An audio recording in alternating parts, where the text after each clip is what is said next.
बात करेंगे UK triple SC की। यूके ट्रिपल एससी की 21 सितंबर को आयोजित ग्रेजुएट लेवल भर्ती परीक्षा में पेपर लीक के आरोपों ने पूरे राज्य में हड़कंप मचा दिया है। देहरादून, चमोली, कर्णप्रयाग, उत्तरकाशी और हरिद्वार में बेरोजगार युवाओं का गुस्सा सड़कों पर फूट पड़ा है। परेड ग्राउंड पर दिन रात धरना, पुतला दहन और सीबीआई जांच की मांग के साथ युवा सरकार को कटघरे में खड़ा कर रहे हैं।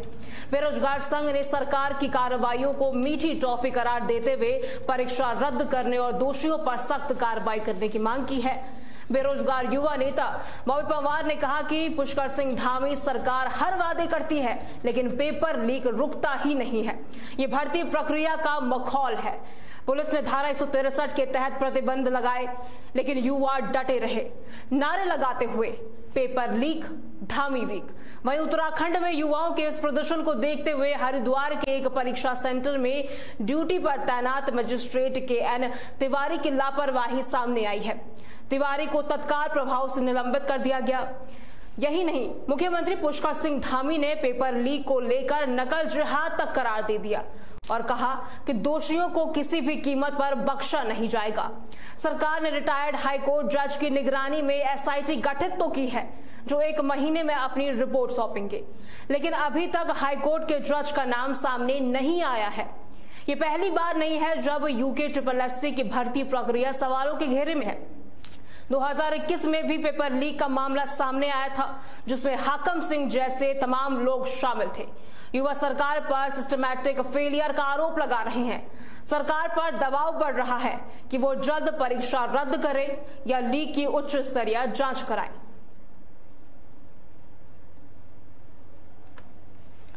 तो ये तस्वीर हम आपको दिखा रहे हैं, जहां पर युवाओं का जो प्रदर्शन है काफी ज्यादा बढ़ता हुआ नजर आ रहा है।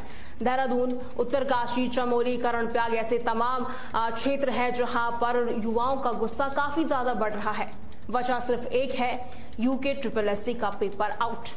और बड़ी खबर की ओर रुख करते हैं जो इस वक्त सामने आ रही है, जहां पर 1 हफ्ते में जांच रिपोर्ट उपलब्ध कराने की बात की गई है। ड्यूटी पर तैनात 2 पुलिसकर्मियों को निलंबित कर दिया गया है। हरिद्वार से इस वक्त की बड़ी खबर हम आपको बता रहे हैं, जहां पर पेपर लीक के आरोपों में ये कार्रवाई की गई है। ड्यूटी पर तैनात 2 पुलिसकर्मियों को सस्पेंड कर दिया गया है। सीओ रुड़की अब इस पूरे मामले की जांच करते हुए नजर आएंगे और साथ ही 1 हफ्ते में जांच रिपोर्ट उपलब्ध कराने के दिशा निर्देश भी दिए गए हैं। ये बड़ी खबर हम आपको बता रहे हैं, जहां पर ड्यूटी पर तैनात 2 पुलिसकर्मियों को निलंबित कर दिया गया है।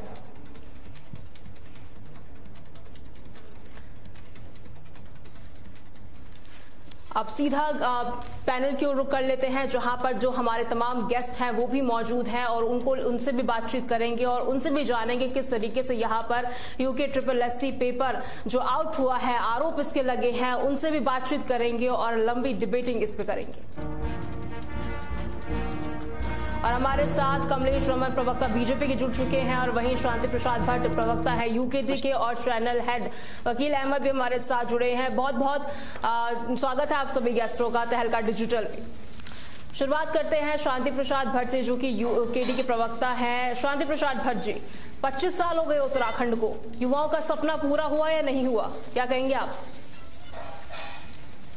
देख रही है, पूरे उत्तराखंड में जो है अराजकता का माहौल बना हुआ है जी।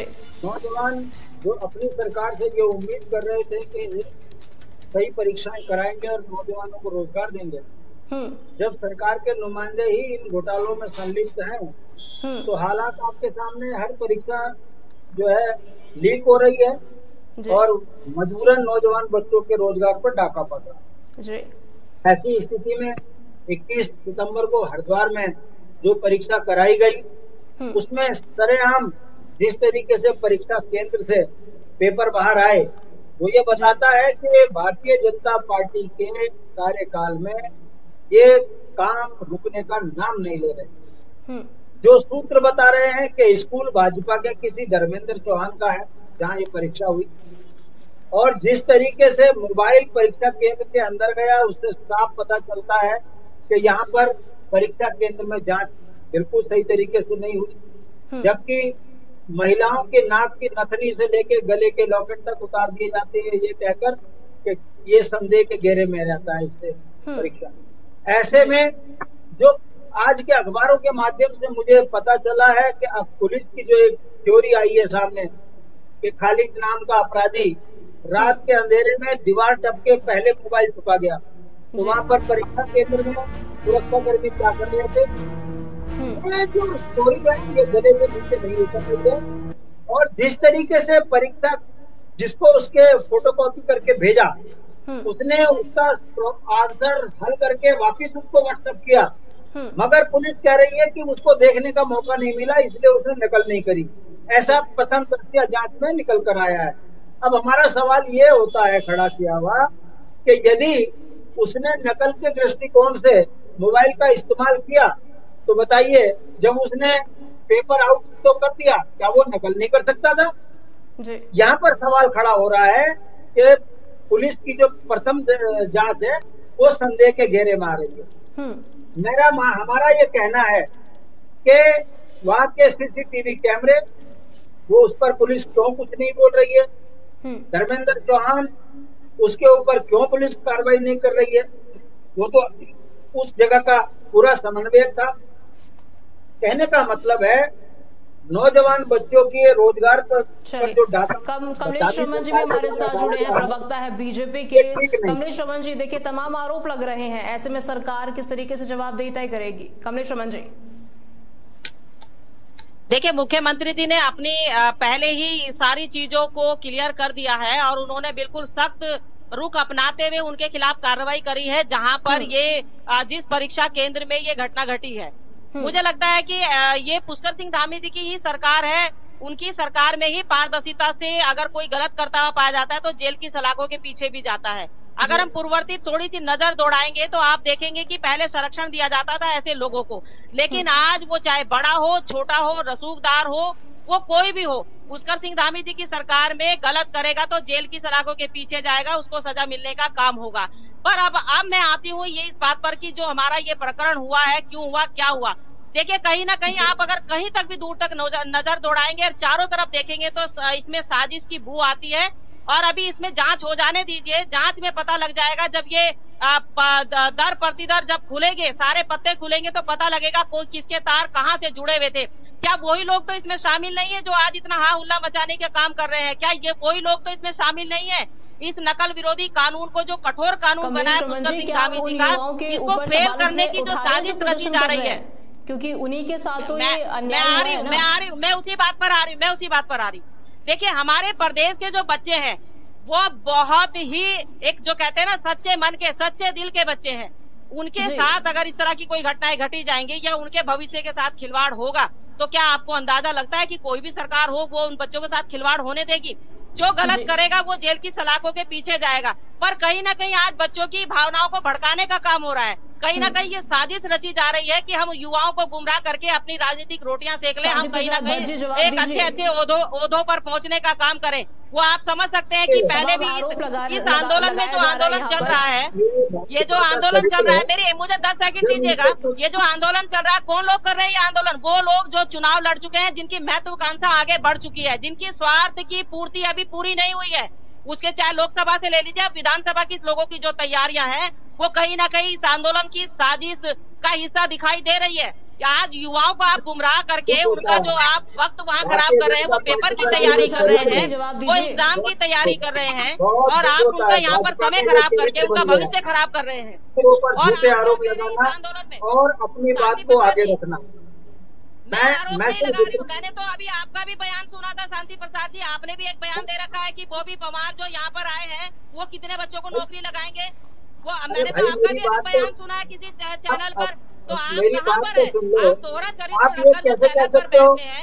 परीक्षा करी है, परीक्षा में लीकेज। आप क्या कह रहे हो? खालिद क्या बेरोजगार संघ का नेता है क्या? क्या खालिद ने जो किया है वो बेरोजगार संघ के लोगों के कहने से किया क्या? मैं आपसे पूछना चाहता हूँ, ये महेंद्र भट्ट जी बोल रहे हैं कि ये जो है थूक जिहाद, लव जिहाद, अब ये पेपर लीक जिहाद, ये क्या तरीका है भाजपा का बोलने का? भाई ये कौन सा तरीका है भाजपा का कि पेपर लीक जिहाद की आवाज में बोलने लगे हो? जांच में मैं वही तो कह रहा हूँ कि परीक्षा केंद्र में पेपर लीक हो गया और उसमें पुलिस क्या कर रही थी?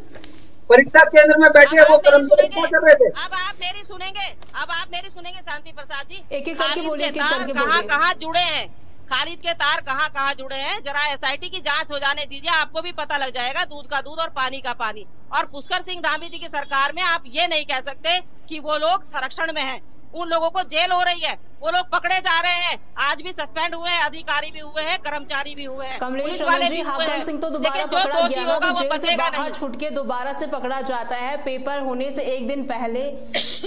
तो मतलब सुधरा ही नहीं ना, काम तो किया ही नहीं यहाँ पे।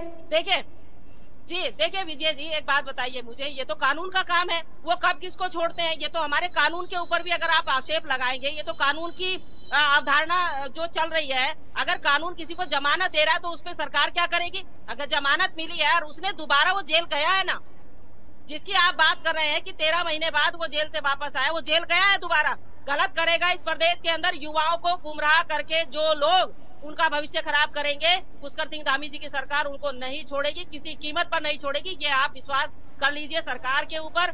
और सिर्फ थोड़े दिन की और थोड़ा से दिन मुझे लगता है कि शांति प्रसाद जी को भी और जो हमारे युवा बैठे हैं उनको भी थोड़ा सा सब्र कर लेना चाहिए। एसआईटी की जांच होगी, शांति प्रसाद जी सारी चीजें क्लियर हो जाएगी और जो भी दोषी होगा वो जेल जाएगा। जी देखिए, ये भारतीय जनता पार्टी का राजनीतिक चरित्र बन गया। इनके ऊपर जैसे ही आरोप लगते हैं तो ये दूसरों के ऊपर थूकने लगते हैं। इतना बड़ा दुर्भाग्य है कि राज्य के अंदर यदि सड़कें और पुल गिरते हैं तो कहते ठेकेदार दोषी है, और अगर पेपर लीक होता है तो कहता है इसमें तो किसी की साजिश है, हमें बदनाम करा जा रहा है। भाजपा किसी भी चीज को अपने सिर न मंडकर दूसरों के ऊपर ठीकरा फोड़ती है और कहती है सरकार हमारी धाकड़ है, बहुत दामी हमारे धाकड़ है।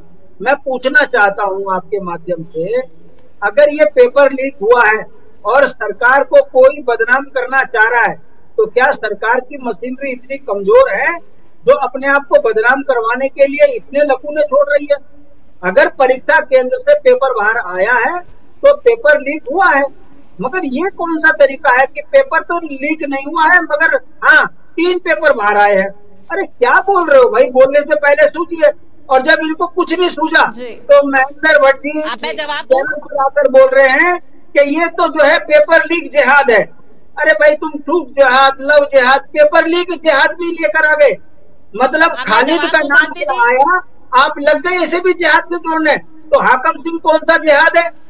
ये धारीवाल कौन सा जिहाद है?